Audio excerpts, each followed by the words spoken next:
Hello दोस्तों, welcome to Pankaj exam. दोस्तों आज हम बात करेंगे सबसे इम्पोर्टेंट चैप्टर की। दोस्तों आज हम बात करेंगे प्रतिशत की। आइए क्वेश्चन को स्टार्ट करते हैं। पहला क्वेश्चन है आपका 4-5 का कितना प्रतिशत है। दोस्तों जिनको एक क्वेश्चन नहीं आता है, आज मैं उनको ऐसे सिखाऊंगा ये प्रतिशत कि उनको भी निकालना आ जाएगा। जिनको आता है वो तो निकाल लेते हैं, लेकिन जिनको नहीं आता मैं उसको बेसिक से सिखाऊंगा ताकि समझ में आ जाए। ओके दोस्तों, तो आपसे पूछा गया है 4-5 का कितना प्रतिशत है। ओके दोस्तों, किसके बारे में पूछा गया है? 4 के बारे में पूछा गया है ना, तो 4 लिखेंगे ऊपर। ठीक है, किससे? 5 से, तो बटे में 5 लिख लीजिए दोस्तों। मतलब ये है दोस्तों, जिसके बारे में पूछा जाएगा उसको जो है हमें ऊपर लिखना है। ओके दोस्तों, और जिससे रिलेटेड पूछा जाएगा उसको हमें नीचे लिखना है। 4 के बारे में पूछा गया है तो किससे रिलेटेड? 5 के, तो 5 नीचे लिखेंगे। जिसके बारे में पूछा जाएगा वो संख्या ऊपर। अब प्रतिशत की बात हो रही है तो प्रतिशत में क्या करेंगे? 100 से मल्टीप्लाई करेंगे। तो 5 से 100 कितनी बार कटेगा? 20 बार। अब 20 का 4 से मल्टीप्लाई कर दो, कितना हो जाएगा? 80% हो जाएगा। अब जो है 4-5 का कितना प्रतिशत है? 80% है। यही दोस्तों आपका आंसर हो जाएगा। अगला क्वेश्चन है, देखिए नीचे वही संख्या दी गई है दोस्तों जो पहले वाली है। 4-5 से कितना प्रतिशत कम है? तो यहाँ पर दोस्तों कम पूछा गया है। आपका जो 4 है वो 5 से कितना प्रतिशत कम है? आप देखेंगे संख्या में 5 से 4 कितना कम है? 1 कम है। कितना कम है? 5 से 1 कम है, तो 1 लिख लेंगे। किसके रिलेटेड? इसके रिलेटेड, तो 5 नीचे आएगा। ओके, प्रतिशत पूछा गया है तो 100 से कर दीजिए मल्टीप्लाई। 5 से 100 कटेगा कितनी बार? 20 बार। और जब 20 का मल्टीप्लाई होगा 1 में तो हो जाएगा 20%। समझ में आ गया दोस्तों? संख्या एक ही है लेकिन क्वेश्चन अलग अलग है। यहाँ पूछा गया था 4-5 से कितना प्रतिशत कम है, तो जिसके बारे में पूछा जाएगा उसे ऊपर लिखना है, जिसके रिस्पेक्ट में लिखा जाएगा उसे नीचे। प्रतिशत में 100 से मल्टीप्लाई। यहाँ पूछा गया 4-5 से कितना प्रतिशत कम है, तो 4-5 से कितना कम है? तो 1 कम है। तो 4 के बारे में पूछा गया है, जिसके बारे में पूछा जाएगा उसे ऊपर लिखेंगे। हमें यहाँ देखना है कितना कम है, तो 1 कम है। 1 लिखते, 2 कम होता 2 लिखते, 4 कम होता तो 4 लिखते। बटे में कितना है? 5। प्रतिशत की बात हो रही है तो इंटू में आ जाएगा 100, आपका आंसर आ जाएगा। अगला क्वेश्चन है 5-4 से कितना प्रतिशत अधिक है। 5-4 से कितना प्रतिशत अधिक है। अब किसके बारे में पूछा गया है? तो 5 के बारे में पूछा है।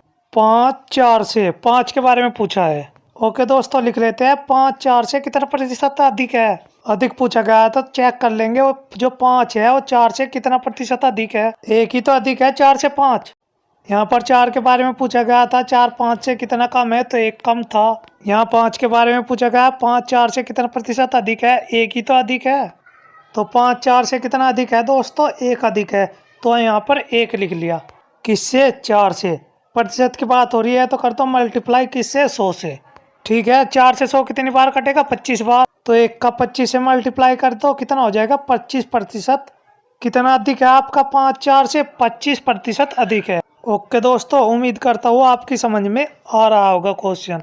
अब देखेंगे अगला क्वेश्चन। अगला क्वेश्चन है आपका, दो संख्या किसी संख्या का 20% एवं 25 के बराबर है तो पहली संख्या दूसरी के कितनी प्रतिशत बराबर होगी। तो देखिए हमें यहाँ पर तीसरी संख्या मालूम नहीं है, तो तीसरी संख्या को हम मान लेते हैं 100। ओके दोस्तों, 100 मान लेते हैं। ओके दोस्तों, तो जो आपकी दो संख्या है तो पहली संख्या क्या है? 20%। तो 100 का परसेंट कितना हो जाएगा? तो पहली संख्या से काटते हैं 100 तो 20 हो जाएगा परसेंट 100 का।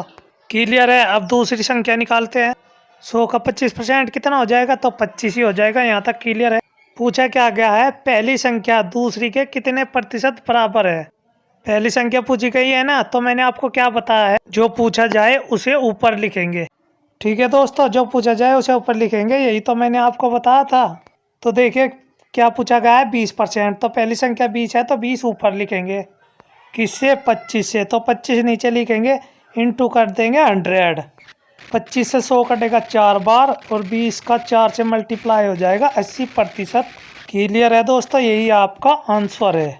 ठीक है दोस्तों, आपके क्वेश्चन समझ में आ गया होगा। अब देखते हैं अगला क्वेश्चन।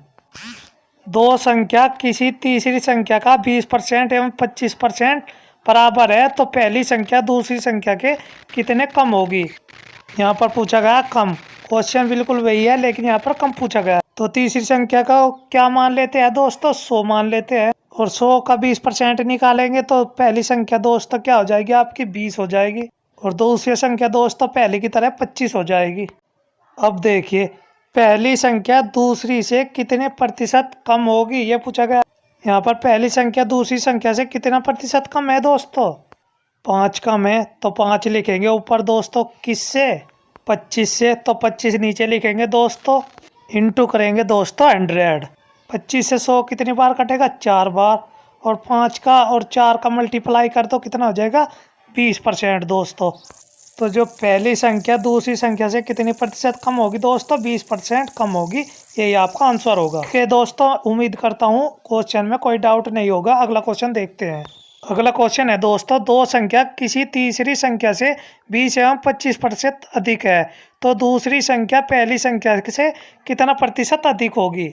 पहले ही जैसा क्वेश्चन है लेकिन इसे पूछा गया है दूसरी संख्या पहली संख्या से कितने प्रतिशत अधिक है। तो तीसरी संख्या दोस्तों मान लेते हैं 100। क्लियर है।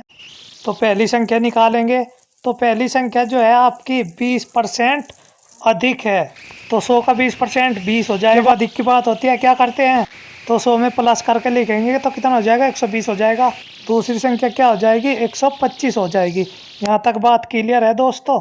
अब देखिए करना क्या है, पूछा गया है दूसरी संख्या पहली संख्या से कितना प्रतिशत अधिक है। तो यहाँ देखेंगे कि दूसरी संख्या पहली संख्या से कितना अधिक है, 5 अधिक है।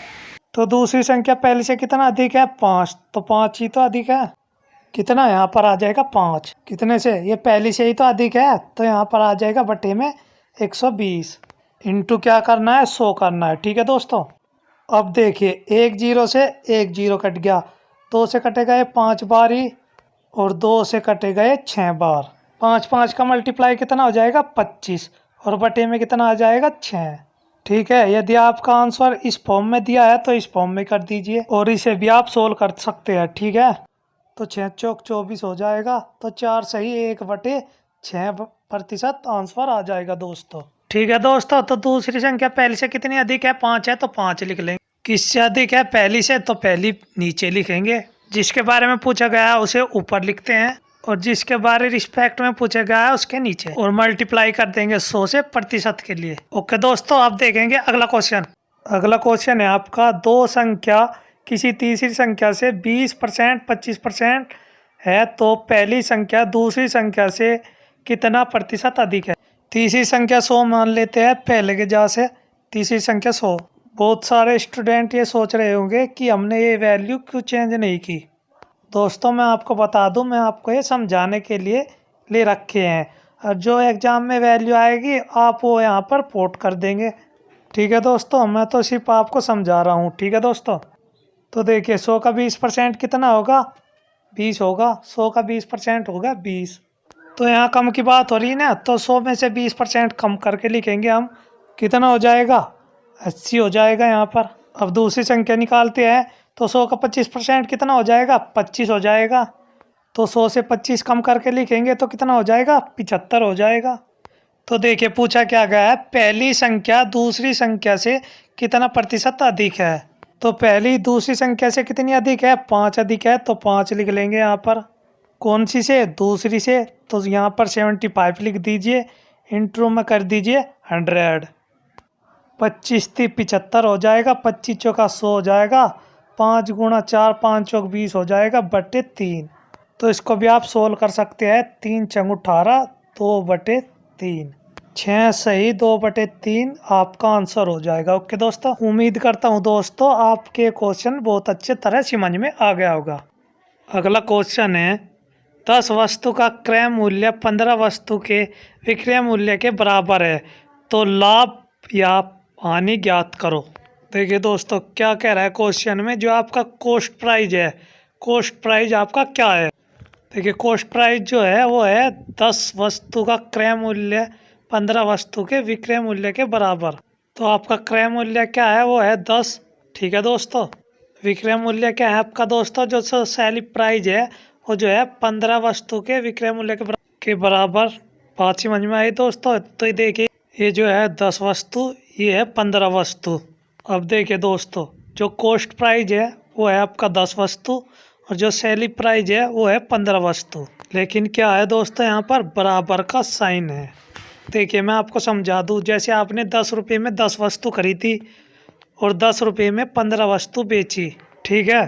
10 रुपये में 10 खरीदी थी, लेकिन 10 रुपये में हमने क्या किया, 15 रुपये में बेच दिया, तो हमें 5 वस्तु का लॉस होगा कि नहीं होगा। ठीक है दोस्तों, समझ में आ गया होगा आपको ये। लेकिन हम क्या बोलते हैं दोस्तों, जो हमारा सेल प्राइस है वो हमारे कॉस्ट प्राइस के बराबर है। तो मान लीजिए कॉस्ट प्राइस हमारा 10 वस्तु है और सेल प्राइस हमारा 15 वस्तु। तो हमने 15 वस्तु में 5 वस्तु ज़्यादा बेच दी कि नहीं बेच दी। 10 रुपये में हमने 10 खरीदी थी और 10 रुपये में हमने 15 बेच दी, तो हमने 5 बेच दी, तो हमें हानि हुई कि नहीं, नुकसान हुआ। तो हमारा क्या हुआ, हानि होगा। ठीक है दोस्तों, हानि हुआ। तो कितने का हुआ दोस्तों, 5 का हुआ। तो 5 ऊपर लिखा जाएगा, जो पूछा जाएगा ऊपर होगा। कितने से होगा दोस्तों, सेल प्राइस से होगा। सेल प्राइस का डिवाइड करना है 15 से। ठीक है दोस्तों, इसमें हो जाएगा 15 इंटू का 100। अब आप इसे सोल्व कर लीजिए। 5 एकम 5 और 5 तिया 15, 3 से कटेगा दोस्तों, तो कितना हो जाएगा 33 गुणांक का 1/3 प्रतिशत। यही आपका दोस्तों सही आंसर है। दोस्तों कॉस्ट प्राइस था हमारा 10 वस्तु, सेल प्राइस था हमारा 15 वस्तु। ठीक है दोस्तों, अब बराबर का साइन है, तो हमारी 5 वस्तु ज़्यादा जा रही है, तो हमें हानि होगी। हानि कितने होगी 33 सही 1/3 प्रतिशत। उम्मीद करता हूँ दोस्तों आपके क्वेश्चन समझ में अच्छी तरह आ गया होगा। अगला क्वेश्चन है दोस्तों हमारा, 12 आम का क्रय मूल्य 8 वस्तु के विक्रय मूल्य के बराबर है, तो उसका प्रतिशत लाभ या प्रतिशत हानि ज्ञात करें। तो देखिए दोस्तों, कॉस्ट प्राइस हमारा क्या है 12, तो 12 आम ले लीजिए। और सेल प्राइस क्या है दोस्तों हमारा, वो है 8 आम। क्लियर है दोस्तों। जितने रुपए में 12 आम आपने खरीदे थे, उतने रुपए में आपने 8 आम बेच दिए, तो कितने का फायदा हुआ दोस्तों, 4 का फायदा होगा कि नहीं होगा। ओके दोस्तों, मान लीजिए आपने 10 रुपये में कितने खरीदे थे, 12 खरीदे थे, और 10 रुपये में आपने 8 बेच दिए, तो 4 का फायदा हो रहा है हमें। यदि हमें 4 और बेचनी है, जो 4 में हमें जितने बचेंगे वो हमारा फायदा होगा। क्या हो रहा है दोस्तों, लाभ हो रहा है, तो लाभ निकाल लीजिए। कितने का लाभ हो रहा है दोस्तों, 4 का, तो 4 ऊपर। मैंने क्या बताया आपको, डिवाइड करना है सेलिंग प्राइस से। सेलिंग कितना है दोस्तों, सेलिंग 8 है, इंटू का 100। अब इसे सोल्व कर लीजिए, कट जाएगा 4 एकम 4 और 4 दूना 8, 2 से 100 कटेगा 50 बारी, तो दोस्तों 50% का क्या होगा, उसे लाभ होगा। ठीक है दोस्तों, 50% का क्या हो रहा है, उसे लाभ हो रहा है। उम्मीद करता हूँ कि दोस्तों आपके क्वेश्चन समझ में आ गया होगा। अगर ऐसा क्वेश्चन आपके एग्जाम में आएगा तो उसे आप 1 से 2 सेकंड में सोल्व कर लीजिए। दोस्तों लाइक कीजिए, शेयर कीजिए और चैनल को सब्सक्राइब कीजिए।